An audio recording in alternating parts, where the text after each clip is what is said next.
¿Qué pasará con los desechos radiactivos dentro de 100.000 años? No basta con quemarlos o tirarlos.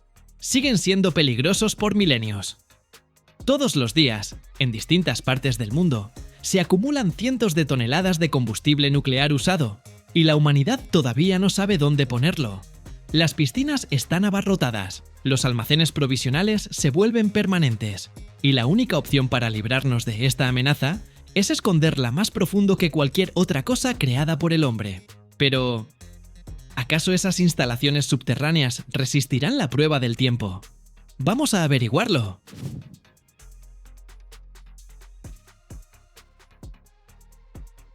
En el silencio milenario y casi inquebrantable, más profundo que cualquier pausa que haya vivido la humanidad, allí, en las entrañas de la Tierra, a cientos de metros bajo la superficie, en una fortaleza rocosa, se hallan sellados los espectros de uranio de épocas pasadas. No arden, no brillan, y no emiten sonido alguno. Pero su presencia es inevitable. Los desechos atómicos no se pueden simplemente quemar o arrojar a un basurero. Siguen siendo peligrosos durante siglos e incluso milenios.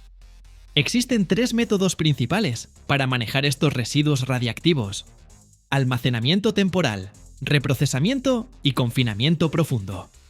El almacenamiento temporal de desechos atómicos es la primera y más importante fase de todo el proceso de eliminación, porque el combustible recién extraído del reactor permanece extremadamente caliente y peligroso.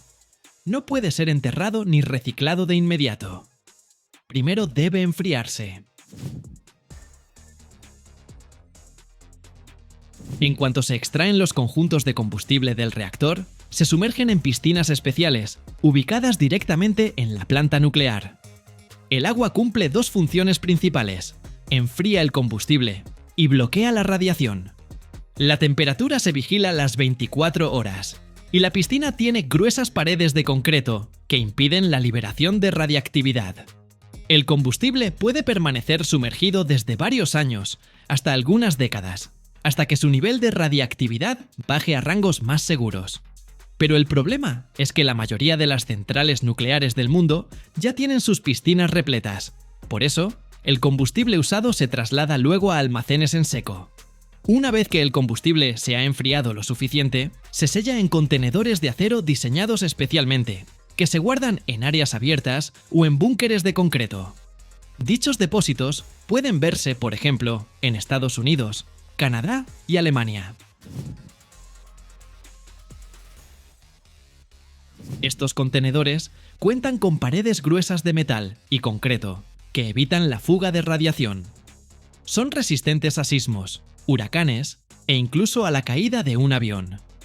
En algunos países se ubican bajo tierra para brindar protección adicional contra factores externos. Sin embargo, esta no es una solución definitiva. El almacenamiento en seco está previsto para 50 o 100 años. Después de ese plazo, los desechos se reprocesan o se entierran en depósitos geológicos profundos. Pero por ahora, muchos países no tienen una decisión final sobre qué hacer con ellos. Por eso, los almacenes temporales ya se están volviendo, de facto, permanentes.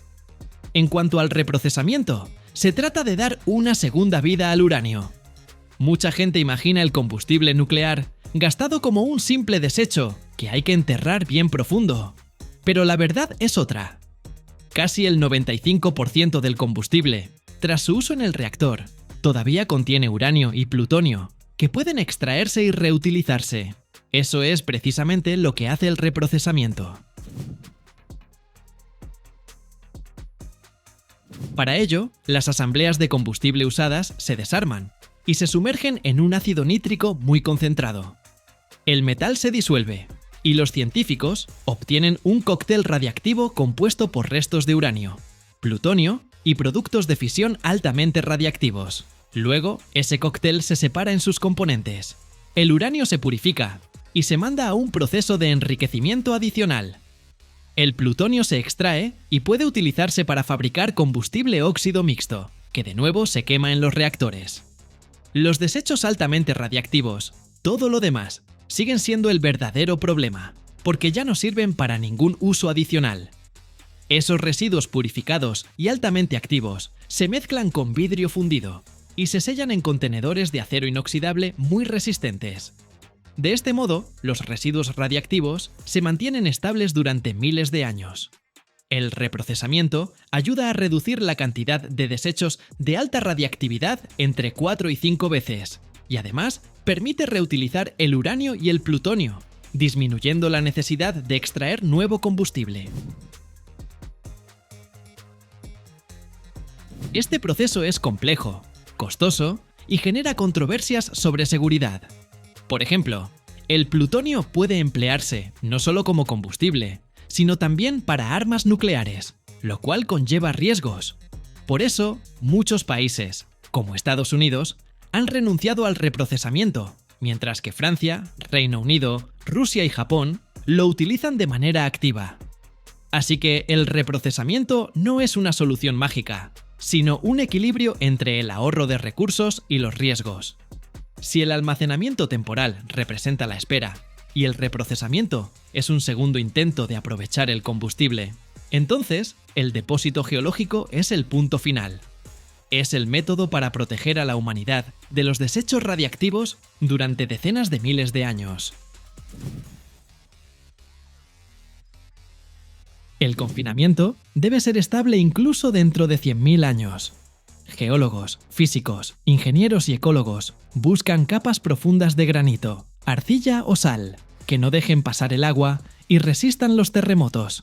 Los desechos más peligrosos, como los bloques vitrificados de residuos altamente radiactivos, se sellan primero en contenedores de acero inoxidable y luego en cápsulas de cobre resistente, capaces de soportar milenios sin corroerse. Estas cápsulas se colocan en túneles verticales u horizontales, a 500 o incluso 1000 metros de profundidad. Bajo esas condiciones, incluso en caso de accidente, la radiación no podría llegar a la superficie. Una vez que se almacena todo, los túneles se rellenan y se sellan. Al cabo de unos cuantos siglos, el depósito subterráneo pasa a ser parte del paisaje natural, y la gente se olvida de él.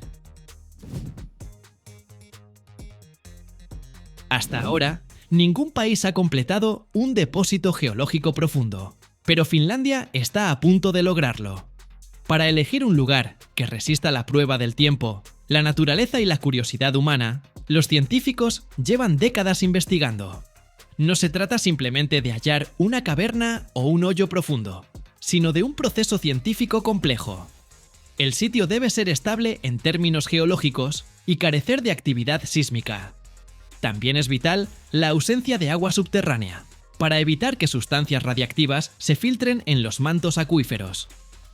Cuanto más profunda y densa sea la roca, granito, arcilla, sal, mejor será la contención. Con ayuda de satélites y mapas geológicos, los expertos buscan regiones con formaciones rocosas que hayan permanecido estables por millones de años.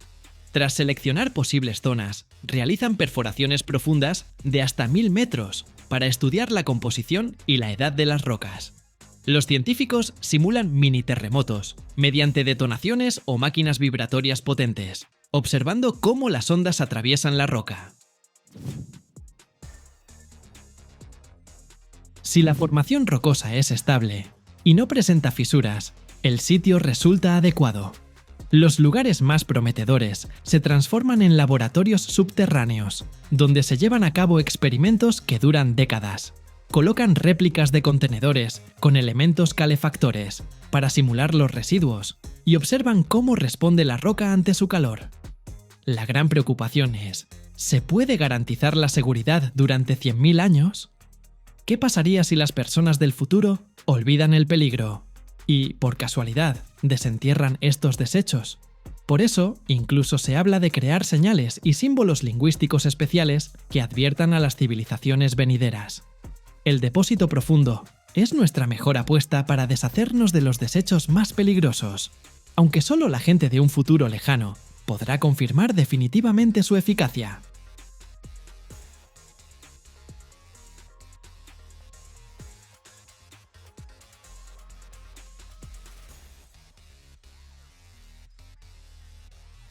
Imagínate una llanta capaz de recorrer 300.000 kilómetros.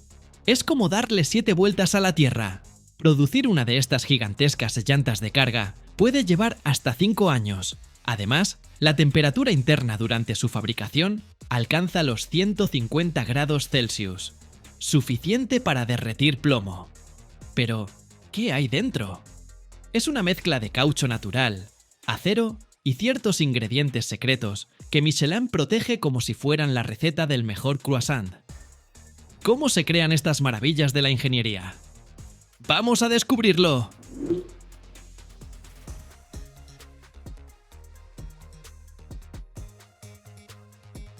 Primero, un equipo de ingenieros y diseñadores define que necesita la nueva generación de llantas.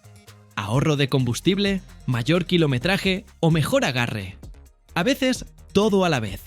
Luego crean modelos computacionales que simulan el comportamiento de la llanta en distintas condiciones. Es algo parecido a un simulador de carreras, solo que, en lugar de un piloto, hay fórmulas, datos y una inteligencia artificial. Pero veámoslo con más detalle. El desarrollo de una nueva llanta de carga Michelin puede tomar entre 2 y 5 años. Todo comienza con estudios de mercado y análisis de necesidades. Después de diseñar el modelo digital, se fabrican los primeros prototipos físicos para realizar pruebas de laboratorio y en ruta. En esta fase pueden surgir decenas de versiones, hasta encontrar la combinación perfecta de materiales, dibujo y construcción. Si la llanta supera las pruebas, arranca la producción en serie, lo cual todavía puede tardar de 6 a 12 meses, mientras se ajustan las líneas de fabricación y se garantiza la calidad. Así que, desde la primera idea hasta que la llanta está lista para el mercado, pueden transcurrir cerca de 5 años.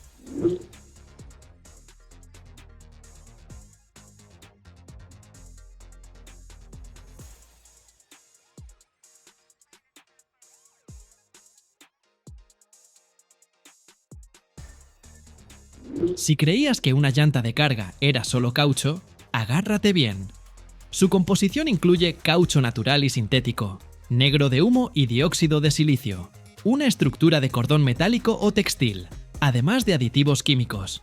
Todos estos ingredientes se mezclan en enormes batidoras industriales bajo un estricto control de calidad. En medio de la planta se encuentran mezcladoras gigantes, del tamaño de un camión, que rugen con un estruendo que retumba en los muros de concreto. Dentro de estos monstruos, el caucho natural y sintético se funde con el negro de humo, el dióxido de silicio, aditivos especiales y otra lista de ingredientes secretos que Michelin resguarda como si fuera la receta del mejor croissant. El caucho derretido se esparce como lava volcánica, mientras las poderosas aspas de acero mezclan todo hasta lograr una masa perfectamente homogénea.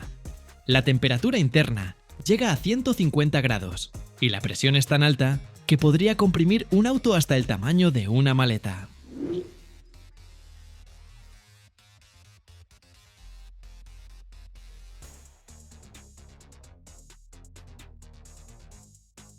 Tras varias etapas de mezclado, la masa resultante sale de la máquina en forma de gruesas láminas calientes que se enfrían rápidamente y se cortan en tiras. De estas tiras nacerán las futuras llantas.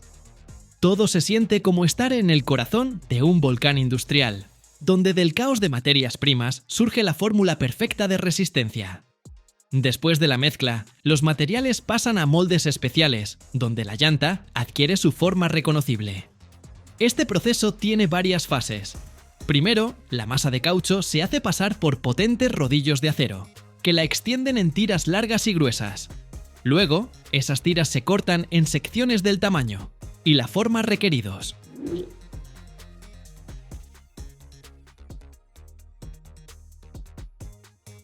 Antes de que las piezas de caucho entren al molde de prensado, se van colocando en capas sobre un tambor especial. Ahí se añade el cordón, fibras metálicas o sintéticas que refuerzan la llanta, los costados y la capa interna que sella el aire. Todavía no es la llanta final, sino una especie de preforma que mantiene la figura, pero sigue blanda y sin dibujo. En este punto se parece a una dona cruda, suave e inestable. Ahora, esa preforma pasa a una prensa gigantesca, donde, con varias decenas de atmósferas de presión y alrededor de 170 grados Celsius, el caucho se cuece definitivamente. Dentro del molde se encuentra el relieve que se imprime en la superficie de la llanta, formando ese patrón tan familiar del neumático. El proceso dura desde 15 minutos hasta 1 hora, dependiendo del tamaño de la llanta. Después se retira, se enfría y va directo a la inspección de calidad.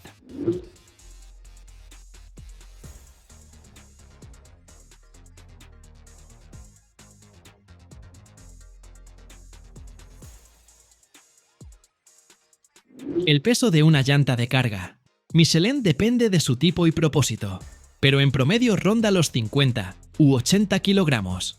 Las llantas para camiones de larga distancia, por ejemplo, la Michelin X-Line Energy, pesan alrededor de 60 o 70 kilos.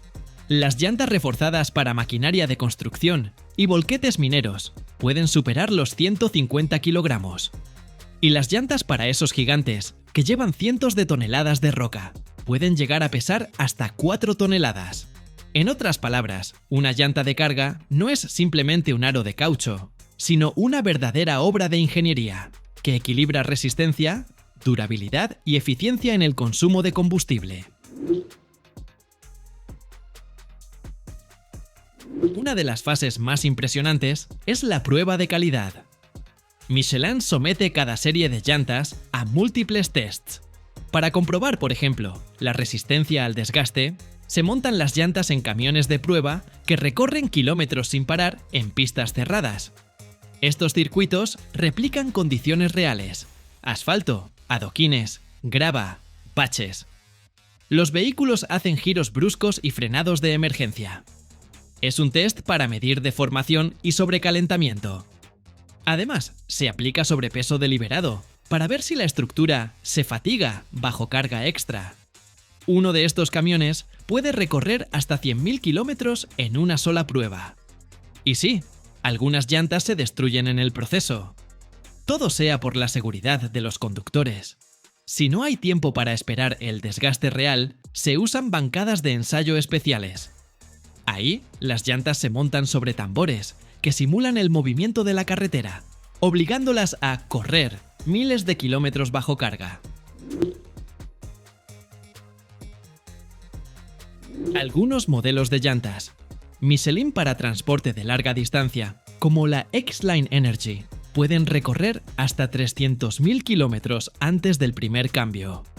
Es como darle 7 vueltas al Ecuador.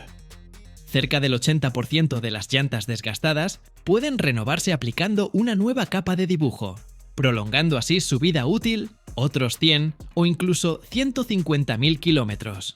Este proceso de renovación, que incluye el tallado o reencauche del dibujo, se lleva a cabo en fábricas especializadas o en talleres certificados por Michelin.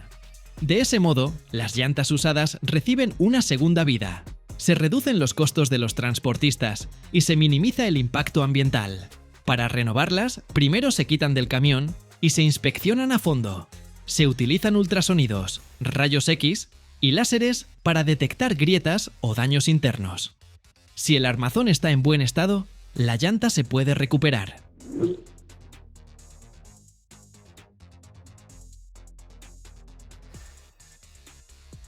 Unas llantas Michelin bien elegidas y correctamente infladas ayudan a reducir el consumo de combustible entre un 3 y un 5%.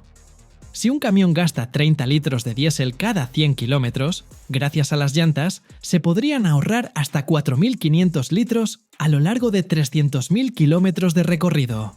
¡Increíble! Si una empresa tiene 100 camiones, el ahorro en combustible podría alcanzar millones de grivnas al año.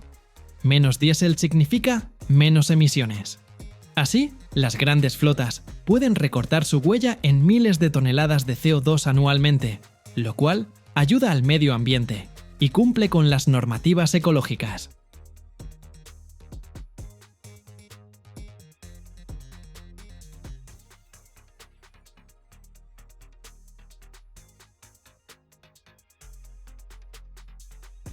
Cada año, en nuestro planeta se producen más de 2.000 millones de compresas y tampones, lo que equivale a 120 compresas por minuto. Pero, ¿sabías que la mayoría de estos productos tardan cientos de años en descomponerse y dañan gravemente el medio ambiente? Hoy te mostraré cómo se fabrican estos productos, de qué materiales están hechos, los riesgos que ocultan y por qué esto no es solo una cuestión de higiene, sino un problema global. No te lo pierdas. Este video cambiará tu forma de ver lo cotidiano. En promedio, una mujer utiliza más de 10.000 unidades de productos para la higiene menstrual a lo largo de su vida. La mayoría de estos productos no se descomponen en la naturaleza. Cada año, esta gran industria produce más de 2.000 millones de unidades. Esto equivale a 120 compresas o a 80 tampones por minuto. Pero, ¿qué hay detrás de todo esto? Una combinación de materiales sintéticos y naturales. Por ejemplo, la celulosa, que se obtiene a partir de la masa de madera de árboles de hoja perenne y caduca mediante un procesamiento mecánico o químico, a menudo realizado en plantas especializadas de producción de celulosa y papel. En las compresas y tampones, la celulosa se utiliza como capa absorbente. Sin embargo, el principal material utilizado en estos productos de higiene es el algodón, una fibra natural que se cultiva en los Estados Unidos, la India, China y varios países de África. Una vez cosechado, el algodón se limpia para eliminar las semillas, se blanquea y se transforma en fibras suaves que se emplean en las capas absorbentes. Para absorber grandes cantidades de líquido sin que el material se descomponga, se utilizan superabsorbentes. Estos son materiales poliméricos producidos a partir de compuestos químicos sintéticos, como la sal sódica del ácido poliacrílico. Cuando veas el video, escribe cuántas palabras nuevas aprendiste hoy. Yo terminé sudando al tomar notas durante esta excursión. La capa superior de las compresas, que está en contacto con la piel, se fabrica con poliéster o polipropileno, materiales obtenidos a partir del procesamiento de productos derivados del petróleo. Empiezas a entender la magnitud del problema, ¿verdad? Para crear la capa superior con materiales naturales, se utiliza bambú. Para fijar la compresa a la ropa interior o para mantener unidos los diferentes capas del producto, se necesitan sustancias adhesivas. Aquí entran en juego los adhesivos poliméricos, elaborados a base de resinas sintéticas. Los materiales y proveedores se seleccionan cuidadosamente en función de estándares de seguridad, calidad y sostenibilidad ambiental. Como puedes ver, el impacto ecológico de este producto es muy significativo. La mayoría de las compresas desechables contienen hasta un 90% de plástico, lo que dificulta enormemente su descomposición biológica. De hecho, una compresa puede tardar entre 500 y 800 años en descomponerse por completo. Entonces, para fabricar los productos de higiene, la celulosa o el algodón se limpian y se trituran. Las fibras se colocan en matrices de múltiples capas. Se añaden superabsorbentes para mejorar la capacidad de absorción. Luego, el material se prensa y se moldea en tamaños adecuados para su uso posterior. Las fibras de polipropileno o poliéster se entrelazan mediante métodos térmicos o ultrasónicos para crear un tejido suave pero resistente. Este tejido se convierte en la capa superior del producto final. En una cinta transportadora especializada, las capas de una compresa se ensamblan de manera secuencial. Primero se coloca el material absorbente, luego una capa protectora hecha de plástico o un material biodegradable, y finalmente se agrega la capa exterior. Todo se une mediante adhesivos y un proceso de tratamiento térmico. Para fabricar tampones, la capa absorbente se enrolla en cilindros compactos. Sobre estos, se añade un material no tejido especial para garantizar una superficie lisa. Se inserta un cordón que se asegura con un nudo resistente. Cuando es necesario, se incluye un aplicador para facilitar su uso. Es importante destacar los riesgos para la salud asociados con estos productos. Ya sabes de qué están hechos, así que debes tener en cuenta que algunas compresas y tampones pueden contener residuos de dioxinas, pesticidas o fragancias. Estas sustancias pueden causar irritación en la piel o incluso afectar el sistema hormonal. Además, el uso de tampones de alta absorción se ha asociado, en raras ocasiones, con el síndrome de choque tóxico, una afección peligrosa. Los fabricantes siempre informan sobre estos riesgos en el empaque o en las instrucciones de uso. Luego, las compresas se cortan en diferentes tamaños, como opciones para el día y la noche. Los tampones se moldean según el nivel necesario de absorción. Cada producto se envasa herméticamente para garantizar la higiene. Se utilizan envolturas individuales para facilitar su transporte. Posteriormente, se verifican parámetros clave: absorción, integridad de los materiales y uniformidad del corte. Las pruebas se realizan en sistemas automatizados o de forma manual, y al menos eso es algo positivo, porque en algunos países no existen requisitos regulatorios claros sobre la composición y seguridad de las compresas y tampones. ¿Pero de qué podemos hablar si en muchos países las mujeres ni siquiera pueden permitirse comprar compresas o tampones? Esto limita su acceso a la educación y al trabajo durante los días de menstruación.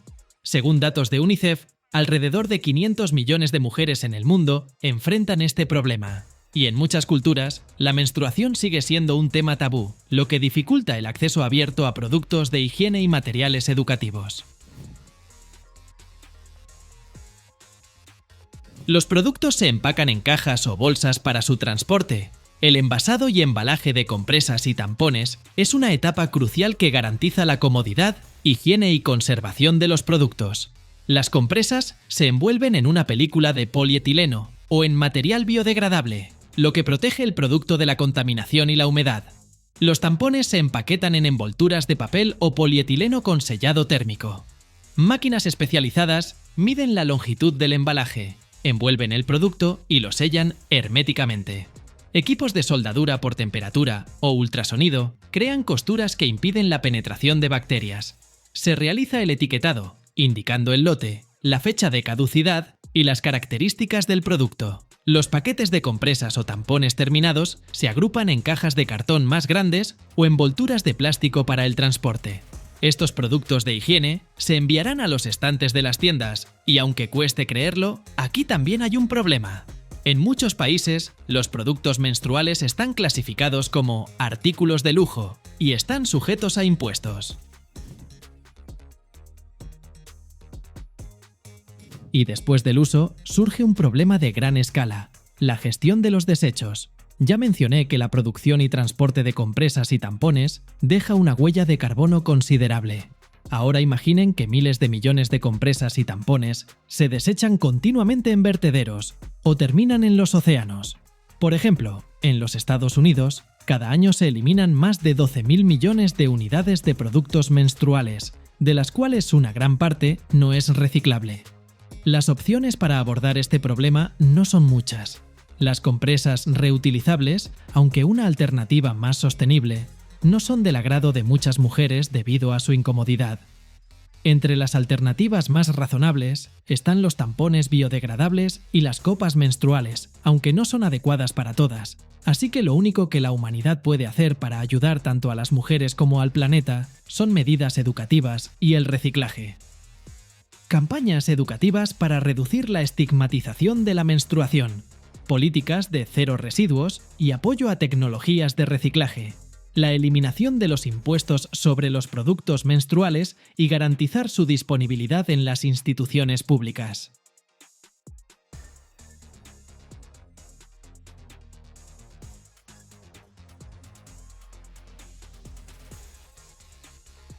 ¿Alguna vez te has preguntado cuánta cantidad de atún se captura en el océano cada año?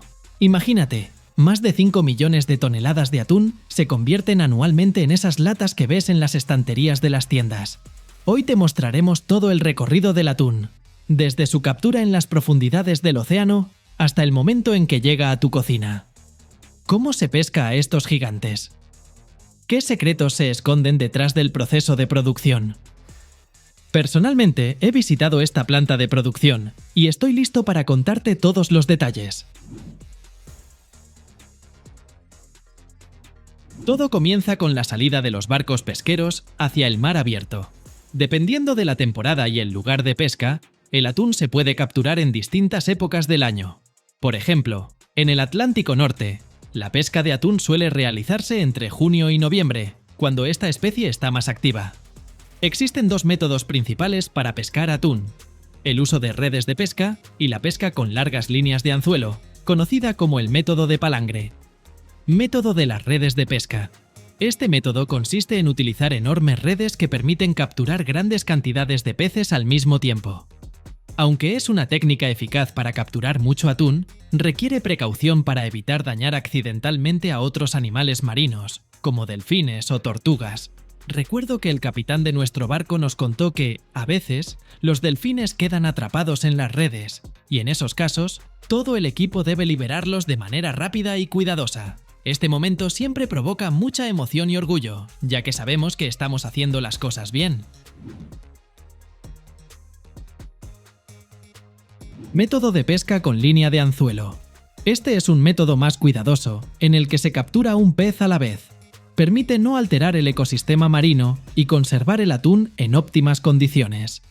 La pesca con línea de anzuelo requiere mucha paciencia. Recuerdo que una vez pasamos todo el día intentando capturar suficiente atún. Fue una jornada larga y ardua, pero una experiencia muy valiosa. Cada atún capturado se coloca de inmediato en cámaras refrigeradas especiales a bordo del barco. Esto es crucial para mantener el pescado fresco hasta su llegada a tierra. Una vez, fui testigo de lo importante que es el enfriamiento rápido. El atún debe colocarse en frío literalmente a los pocos minutos de ser capturado para garantizar su alta calidad. Cuando los barcos regresan al puerto, el atún se transporta rápidamente a las plantas de procesamiento. Durante el traslado, se mantiene la temperatura adecuada para que el pescado no pierda frescura ni calidad. Esto es fundamental, ya que afecta directamente al producto final. En una ocasión, acompañé un cargamento de atún hasta la planta, y los conductores de los camiones verificaban constantemente la temperatura para asegurarse de que la captura se conservara en las mejores condiciones. Cuando los atunes llegan a la planta, pasan por un riguroso control de calidad. Los especialistas examinan la apariencia del pescado, su frescura y la calidad de la carne. Solo los atunes que cumplen con todos los requisitos son enviados a las siguientes etapas de procesamiento. El control de calidad incluye tanto una inspección visual como pruebas de laboratorio. Uno de los inspectores me contó que incluso utilizan luz ultravioleta para detectar problemas que no son visibles a simple vista. El siguiente paso es la preparación del atún. Se corta el pescado en varias partes, retirando la cabeza, las vísceras y las aletas. Este proceso requiere mucha precisión para no dañar la carne.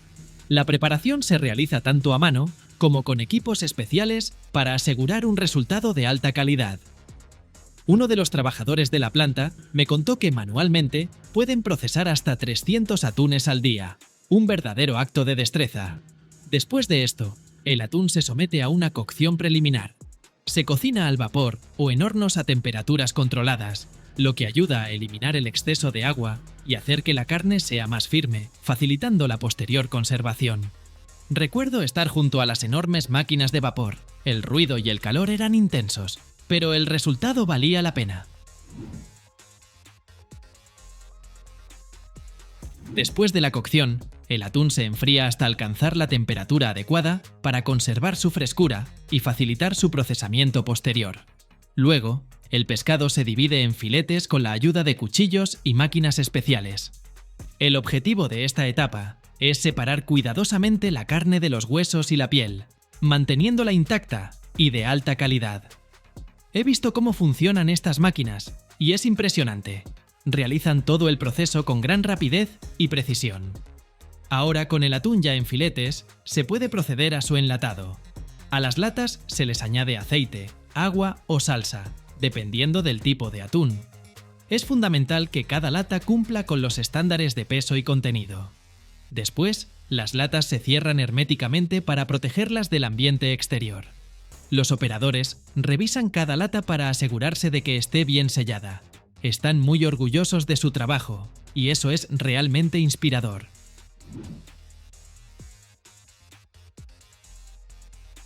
Una vez que las latas están selladas, se esterilizan a alta temperatura y presión. Este proceso es necesario para eliminar todas las bacterias y hacer el producto seguro para el consumo. La esterilización también ayuda a prolongar la vida útil del atún. Recuerdo cómo observábamos este proceso. Enormes máquinas llenas de latas se calientan lentamente para garantizar la seguridad de todo el contenido. Después de la esterilización, las latas se enfrían rápidamente con agua para detener la cocción y conservar el sabor y la textura del atún. Luego, las latas se secan y se preparan para la siguiente fase: el empaquetado. El enfriamiento rápido es fundamental para no perder el sabor ni el color de la carne. Cuando las latas se enfrían, pasan a la fase de etiquetado. A cada lata se le coloca una etiqueta con información sobre el producto, sus ingredientes y la fecha de fabricación. Después, las latas se empaquetan en cajas y se envían al almacén. Las etiquetas también incluyen sugerencias sobre cómo utilizar el atún, por ejemplo, con qué platos combina mejor. En cada etapa de producción se lleva a cabo un estricto control de calidad. Se realizan pruebas para evaluar el sabor, la textura y se revisa el empaque. Esto es esencial para garantizar que el producto sea seguro y cumpla con los estándares. Un ingeniero comentó que seleccionan latas al azar para su inspección, asegurándose de que toda la partida sea de buena calidad. Tras completar todas las fases de producción, el atún se envía a almacenes donde se mantienen las condiciones necesarias para conservar su frescura. Luego, se distribuye a las tiendas donde ustedes pueden adquirirlo. Estuve en uno de estos almacenes y vi cómo cada caja se prepara para su envío. Es crucial que se respete la temperatura adecuada en cada etapa. Como pueden ver, la producción de atún enlatado es un proceso complejo que abarca muchos pasos. Esperamos que ahora, al abrir una lata de atún, comprendan todo el esfuerzo que hay detrás de ella y la valoren aún más.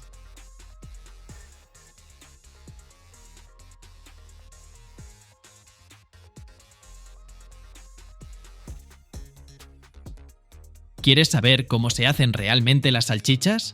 No se trata solo de moler la carne y meterla en una tripa. Es toda una ciencia. Desde el procesamiento inicial en la planta cárnica hasta las recetas complejas con especias, grasas y estabilizantes.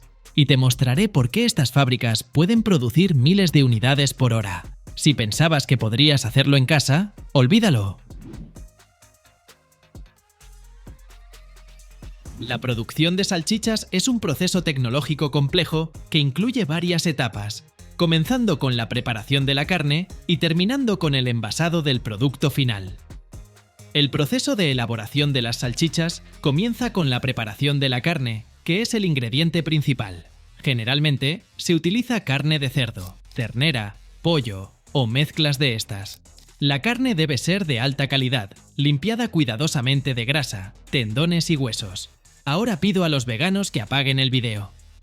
El proceso de sacrificio y el tratamiento inicial de la carne se realizan en plantas especializadas, donde se siguen estrictas normas sanitarias. Después del sacrificio, las canales se enfrían y se dejan reposar durante un tiempo determinado para garantizar que la carne adquiera la textura y el sabor adecuados. Tras la refrigeración, la carne se divide en partes, eliminando el exceso de grasa, tendones y otras partículas no deseadas. Para la producción de salchichas, generalmente se utiliza carne con menor contenido graso, ya que los componentes grasos se añaden por separado durante el proceso de producción. El transporte de la carne a la fábrica se realiza en camiones refrigerados o vehículos especializados que mantienen la temperatura adecuada para conservar el producto.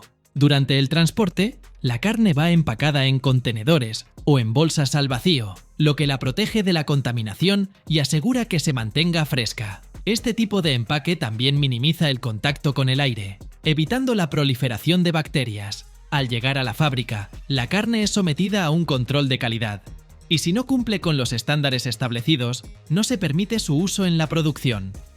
La materia prima debe cumplir al 100% con todas las normas sanitarias e higiénicas. Además, el control de calidad incluye la verificación de los certificados de origen, el cumplimiento de las normas veterinarias y un análisis de pureza microbiológica. Sin la documentación correspondiente, el producto no es aceptado. Luego de algunas pruebas de laboratorio, para detectar la presencia de organismos patógenos, la carne se envía a las cámaras frigoríficas, donde se mantiene a una temperatura de entre 0 y 2 grados, con un nivel de humedad específico. Para preparar salchichas, la carne se muele en picadoras especiales hasta obtener una consistencia homogénea. Luego, la masa de carne se mezcla con otros ingredientes, como grasas, especias, sal, agua y aditivos, que mejoran el sabor y la textura del producto. Este proceso de molienda es crucial, ya que determina la textura de las salchichas. La carne se tritura hasta obtener una fracción fina, lo que permite una estructura suave en el producto final. Para esto se utilizan picadoras industriales o cortadoras que pueden procesar grandes volúmenes de materia prima. Una vez, mi amiga Amanda, que tiene una hija adorable, se leyó varias recetas y decidió hacer salchichas en casa, pensando que serían más saludables para su hija. Molió carne de pollo, añadió especias, las envolvió en film plástico y las congeló. ¿Y qué crees? ¿Su hija las comió? ¡Ni una sola vez! Pero las salchichas del supermercado cercano las devoraba con gusto. Amanda intentó hacerme comer lo que le quedó de su pseudoarte culinario, pero logré escaparme. Así que no es tan fácil como parece. Volvamos al proceso industrial. Las grasas se añaden al picadillo para mejorar las características de sabor y la textura de las salchichas. Generalmente se utiliza grasa de cerdo o de res, y a veces aceites vegetales. La proporción de grasa en la mezcla de carne depende de la receta y del tipo de salchicha. A la carne triturada también se le agregan otros ingredientes, especias, sal, estabilizadores, espesantes, así como agua o hielo. Esta etapa es fundamental para darle sabor a las salchichas y garantizar su durabilidad durante el almacenamiento. Las especias son las que proporcionan ese sabor único a las salchichas. Se suelen usar pimienta negra, nuez moscada, pimentón, ajo y otras hierbas aromáticas. Además de las especias, se añaden estabilizadores que mejoran la textura del producto y conservantes que prolongan su vida útil. El agua o el hielo que se añaden a la mezcla de carne cumplen varias funciones. Primero, ayudan a mantener la temperatura baja, lo cual es importante para preservar la calidad. Y segundo, el agua aumenta el volumen de las salchichas y facilita el llenado posterior de las tripas. Una vez que la masa de carne está lista, se introduce en envolturas especiales. Estas pueden ser naturales, hechas de intestinos de animales, o artificiales, de colágeno, celulosa o plástico. El proceso de formación se realiza con máquinas automáticas de relleno. Las tripas o envolturas determinan la apariencia y textura de las salchichas. Las envolturas naturales dan un aspecto y sabor más tradicional, mientras que las artificiales se utilizan para estandarizar la forma y el tamaño de las salchichas. La masa de carne se introduce en la envoltura mediante máquinas especiales que también dividen las salchichas en la longitud adecuada. El tamaño puede variar según el tipo de salchicha, largas o cortas, gruesas o delgadas. Después de formarlas, las salchichas pasan por un proceso de tratamiento térmico, que puede incluir cocción, ahumado o asado. Esta etapa es fundamental para lograr el sabor, el color y la textura deseados. La cocción es uno de los métodos más comunes de tratamiento térmico de las salchichas. Se cuecen a una temperatura de entre 75 y 80 grados Celsius, lo que permite conservar todas las propiedades beneficiosas de la carne y garantiza la seguridad del producto. Las cintas transportadoras automáticas aseguran que las salchichas, aún de color rosado, se desplacen suavemente a lo largo de la línea de producción hasta la zona de cocción. Estas cintas tienen un revestimiento protector para evitar que las envolturas se dañen durante el transporte. Un proceso delicado, sin duda. Las salchichas llegan a la sala de cocción refrigeradas para evitar que el producto se estropee. Antes de cocinarlas, se realiza otra de las muchas inspecciones de control de calidad. Un proceso que, en esta etapa, suele estar automatizado. Las deliciosas salchichas se colocan en máquinas de cocción, que son calderas de vapor o agua. La temperatura dentro de estas máquinas es de 75 a 80 grados Celsius. Están equipadas con sensores que controlan automáticamente la temperatura, la humedad y el tiempo de cocción. El ahumado es un paso opcional que añade un sabor y aroma distintivos a las salchichas. Estas se colocan en cámaras de ahumado, que pueden ser de ahumado caliente o frío, donde se impregnan del humo generado por la combustión de maderas como el haya o el cerezo. Este proceso puede durar desde unas pocas horas hasta un día completo, dependiendo del tipo de salchicha y del sabor deseado. Después del tratamiento térmico, las salchichas se enfrían hasta alcanzar una temperatura de aproximadamente 4 grados centígrados. Esta es una etapa importante, ya que el enfriamiento rápido previene el desarrollo de microorganismos y conserva la textura del producto. El enfriamiento puede realizarse tanto en cámaras frigoríficas especiales como mediante enfriamiento con agua. El enfriamiento por agua se lleva a cabo sumergiendo el producto cárnico en agua o tratándolo con chorros de agua. La temperatura se reduce gradualmente para evitar un cambio brusco en la estructura de las salchichas. Después del enfriamiento, las salchichas se envasan en film alimentario, contenedores de plástico o en empaques al vacío para prolongar su vida útil. El envasado al vacío es especialmente eficaz, ya que impide la entrada de aire y el desarrollo de bacterias. Sin embargo, ciertos tipos de salchichas se someten a un proceso de secado o ahumado antes de ser envasadas. El proceso de ahumado añade un aroma y sabor característicos al producto. Las salchichas se colocan en una cámara especial, donde se tratan con humo proveniente de la combustión de madera natural. Después del envasado, las salchichas se etiquetan con información sobre el fabricante, la fecha de producción, la fecha de caducidad y las condiciones de almacenamiento. Luego, se envían al almacén para su conservación antes del transporte. El etiquetado no solo incluye información básica, sino también datos sobre el valor nutricional, la composición del producto, las condiciones de almacenamiento y el modo de preparación. Las salchichas se almacenan en cámaras frigoríficas a una temperatura de entre 0 y 4 grados centígrados si están destinadas para consumo rápido, o en cámaras de congelación a una temperatura de hasta menos 18 grados centígrados para almacenamiento prolongado. Para que lo entiendas, las salchichas son una de las formas más antiguas de carne procesada y aparecieron hace aproximadamente 3000 años antes de nuestra era. Imagínate, un verdadero tesoro ancestral. Las modernas plantas procesadoras de carne utilizan sistemas de alta tecnología que producen miles de unidades del producto por hora. Como envoltura para las salchichas se emplean celulosa, colágeno o plástico, si hablamos de envolturas artificiales. La natural, en cambio, consiste en intestinos limpios de cerdos o ovejas. Las envolturas artificiales son más baratas y fáciles de usar, pero las naturales proporcionan una textura y sabor especiales al producto. Cada año, en todo el mundo, las personas consumen más de 20.000 millones de salchichas, generalmente en perritos calientes. En total, existen más de 1.500 tipos de este producto. Y en Frankfurt se celebra anualmente un festival de salchichas. Oye, ¿hay seguidores aquí de Frankfurt? Me encantaría saber más sobre este festival.